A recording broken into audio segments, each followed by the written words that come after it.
सबका वंदन अभिनंदन करती हूँ। शिक्षा विभाग में मैंने दिनांक 28/8/86 को पहला कदम रखा। पहली पोस्टिंग मेरी शासकीय हाई स्कूल भड़वाना बंडा विकास खंड। जब वहाँ हम लोग पहुँचे ज्वाइनिंग के लिए तो सभी ग्रामीण वासियों की ये धारणा थी कि ये शहर के लोग हैं, ये लोग यहाँ नहीं रह सकते और नौकरी भी नहीं कर सकते। लेकिन हमने प्रण किया था कि शहरों में रहकर तो सभी लोग समय देते हैं, और लेकिन ग्रामीण क्षेत्रों में जो स्थिति देखी, जाने की मुश्किल से 8-10 दिन में ये समझ में आया कि बच्चे बहुत सी चीज़ों से इतने अनभिज्ञ रहते हैं तो वो आगे बढ़ नहीं पाते। 8वीं के बाद कक्षा 9 में प्रवेश ही नहीं लेते। इस स्थिति में वहाँ जाके जब मैंने 28 अगस्त को ज्वाइन किया, कुछ ही दिनों में वहाँ की जो प्रवेश थी कि लड़कियां भी नहीं जाती थी कि वहाँ मैडम आ गई है, तो बहुत सी बालिकाओं ने प्रवेश भी लिया। और 28/8/86 से दिनांक 23/7/93 तक 7 साल का जो सफर रहा, यानी वह सफर जो था बहुत अनमोल भी था और बहुत कष्टदायक भी था।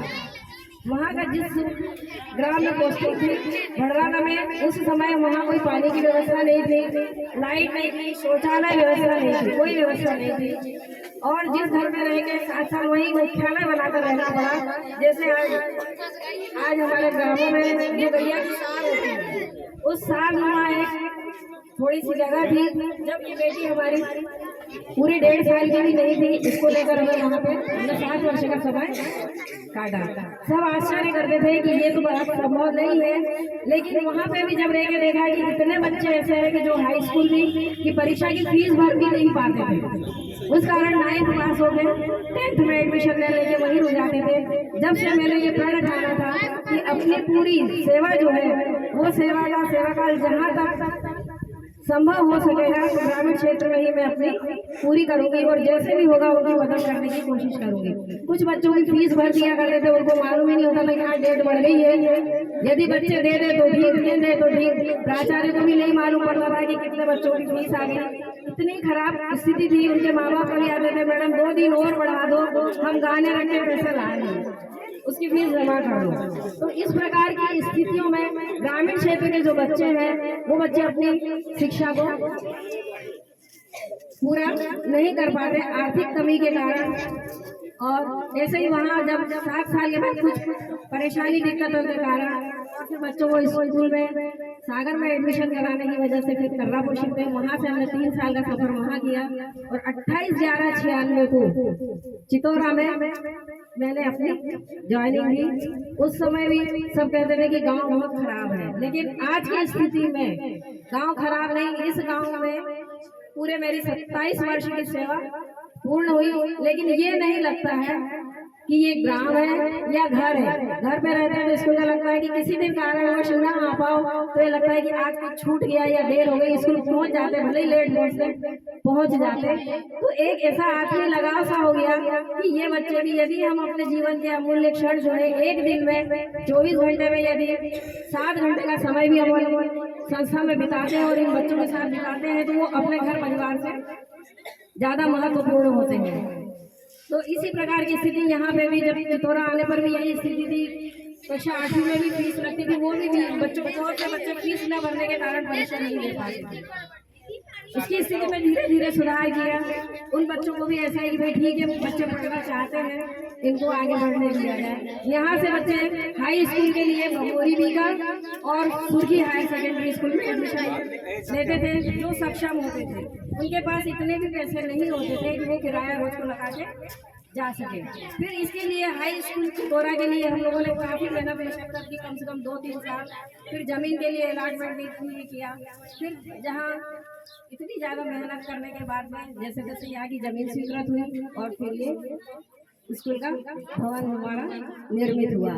और ये निर्मित होने की वजह से आज हम देख रहे हैं कि हमारे इस विद्यालय में भी 450-500 बच्चे आज अध्ययनरत हैं। जो बच्चे आर्थिक कमी के कारण नहीं जा पाते थे, वो बच्चे भी आज हमारे यहाँ पे शिक्षा ग्रहण कर रहे हैं। और हमारे ही पढ़ा गए, यानी मान के चलिए कम से कम 40% से ज़्यादा इसी विद्यालय के और हमारे सामने के निकले हुए बच्चे हैं जो आज भी उन बच्चों को देखते हैं तो ये नहीं लगता है, आज भी लगता है कि ये अपने बच्चे हैं, ये वो है, और आज भी ये नहीं कि मेमोरी में है कि ये कौन बच्चा है और ये कहाँ है। और बहुत से बच्चे कुछ अभी देखा है कि बैंकिंग एग्जाम में बैंक में सर्विस कर रहे हैं, कुछ बच्चों की पोस्टिंग जबलपुर में हुई है, कुछ इंदौर में है, और यहाँ उपस्थित भी है कुछ बच्चे जो हायर सेकेंडरी स्कूल में कंप्यूटर ऑपरेटर की भी कर रहे हैं और वर्ग 2 में भी निकल चुके हैं। तो ये नहीं, शिक्षकों का अभाव है। 350 और 400 माध्यमिक शाला की संख्या होती है, 350 से 400 के बीच, और सिर्फ 2 टीचर्स हैं हमारे पटेल सर जो स्थानीय यही चितौरा के निवासी हैं, और एक तिवारी जी थे जो स्वर्गवासी हो गए। ये 2 लोगों के संरक्षण में स्कूल था। हमारे आने के बाद हम लोगों ने ये 350-400 बच्चों को कम से कम 96 से लेकर 6-7 2006-7 तक इतने बच्चों को 3 शिक्षकों ने मिलकर काम किया। फिर धीरे धीरे शिक्षकों का आना शुरू हुआ। आज पर्याप्त शिक्षक है और पर्याप्त सुविधा बच्चों के लिए मिल रही है। तो ये यदि हम अपना लक्ष्य ठान ले या कुछ करना चाहें तो कोई भी चीज़ ऐसी है कि असंभव नहीं है। और इतना कहना मैं चाहती हूँ कि जैसे मातृ पितृ ऋण तो होता ही है, लेकिन उससे ज़्यादा बड़ा यदि ऋण कोई है तो वो है प्रकृति ऋण। ये जो प्रकृति है, हम जब इस पृथ्वी पर आते हैं तो हम देखते हैं कि हमें सबके ये हम सोच रहे हैं कि हम शिक्षक हैं तो हमें किसी की जरूरत नहीं है, हमें हर व्यक्ति की जरूरत है।